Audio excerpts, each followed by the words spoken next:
Hey, Coach, so glad you found us on YouTube. Couple things. First of all, make sure you subscribe and like. Second thing is go check check out teachhoops.com for coaches who want to get better.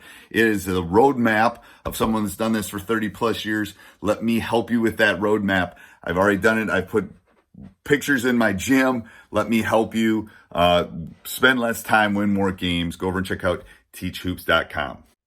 Hey, everybody. Welcome to the podcast. Before we jump in today, I got to get my volume set there. I want to, and we're going to talk about youth basketball, kind of overcoming some of the obstacles and nurturing youth athletes right now, kind of going into the summer. But before we do that, I'd like to give a big shout out to our sponsors. First of all, Dr. Dish, the number one shooting machine on the market. I have some really cool I don't know what the right word would be. It's not relationship. We're going to be doing something really cool together in the next few months, and I'm excited about it. I think it's a great organization. We own 3 of them. Go over and check them out. Mention any of our podcasts. Mention Coach Collins, and they'll give you $450 off. Also, go over and check out teachhoops.com for coaches who want to get better.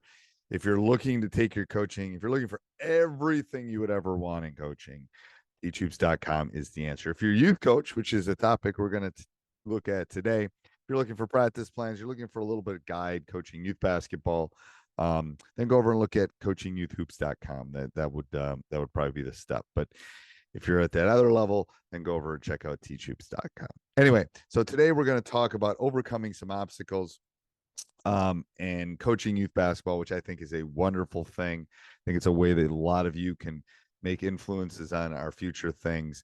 I think coaching, no matter what sport we're talking about, coaching basketball today, but no matter what sport we're doing, I think it's extremely important in the building of our youth.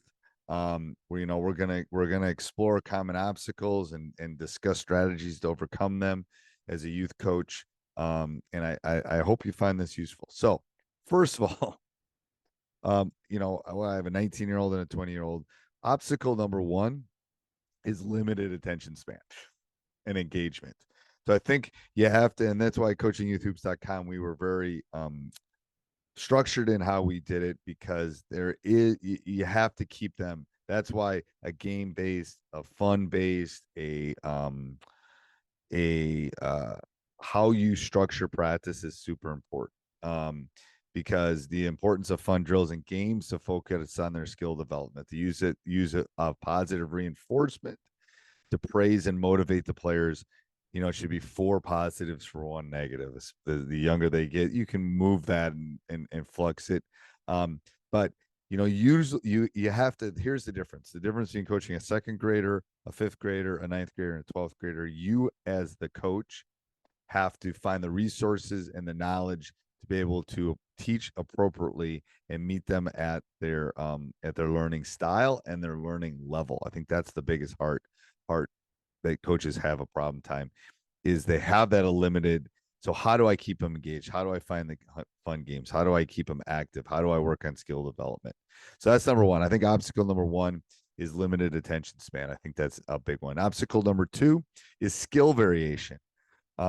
Again, stats teacher, any of you that listen know that I'm a stats teacher. The spread and ability level for youth level is huge. I even see it. I even see it in some girls programs and some lower level boys program. I mean, I just see it's hard to have an open gym because the skill level of it is so big and so different. So you're working with different skill levels, different abilities, and different skill levels, even at the 3rd and 4th grade. So when you do that, the importance of individualized coaching to cater to each player's need, conduct practice. That's how you build their strengths and weaknesses. Like, Johnny's a really good dribbler, but Sam is not. You have to develop a plan that meets the players at their specific thing. Small groups, one-on-one sessions, things where they're touching the balls, breaking up into specific talent, like in the specific talent groups is important, because otherwise they're going to get bored and they're going to get other things, I think, that are really can be an obstacle for all of you kind of moving forward. All right. Number 3, parent involvement and expectations. All right. So that's obviously a third obstacle when you're dealing with with youth and their development. You must discuss, and I always say you must discuss the parents' role and their impact on the coaching process. What is their role? What is your role? What is the player's role? It's this triangle.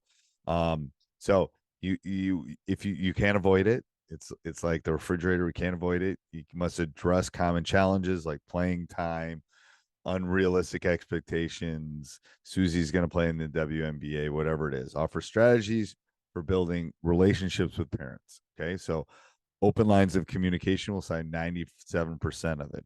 Okay. Educate them, about the balance of, what is this? It's a developmental for most part at the youth level. Organize parent meetings to collaborate. Where can the parents, like, that's what I always try to do within our program, is where can the parents help? What can they do to open a specific window? Maybe it's running the banquet, maybe it's senior night, maybe it's parent night, whatever it is. I think they can open specific things for that. All right, number 4 are obstacles are sportsmanship and character building and life lessons. All of those I think are hard with the world we live in right now. Instilling that, you don't put a 3 up all the time when you score, or, puff your chest or do those kind of things. So building what is the appropriate way to emphasize appropriate behavior? What is the way that we want to tackle things? Sorry, I had to cough there. We want to incorporate team building activities. We want to incorporate things that they're doing together. So I think those are all important. So in conclusion, let's go through the obstacles. Limited attention span and engagement at the youth level, I think, is big. Skill variations and differences, parental involvement and expectations. How can you tackle those? And sportsmanship and building character. I think those are all things as a youth coach. And we've tried, again, like I said, we've tried to build all of those into coachingyouthhoops.com, which you can go over and check out. But I think all of those things you can't ignore parents. They're part of the equation, just like you are part of the equation, just like the player is part of the equation.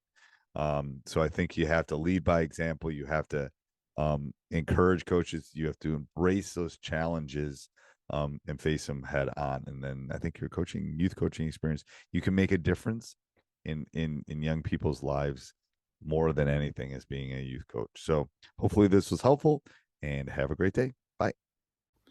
Hey, Coach, so happy you enjoyed the video. Make sure you subscribe and like. Go over and check out teachhoops.com for coaches who want to get better.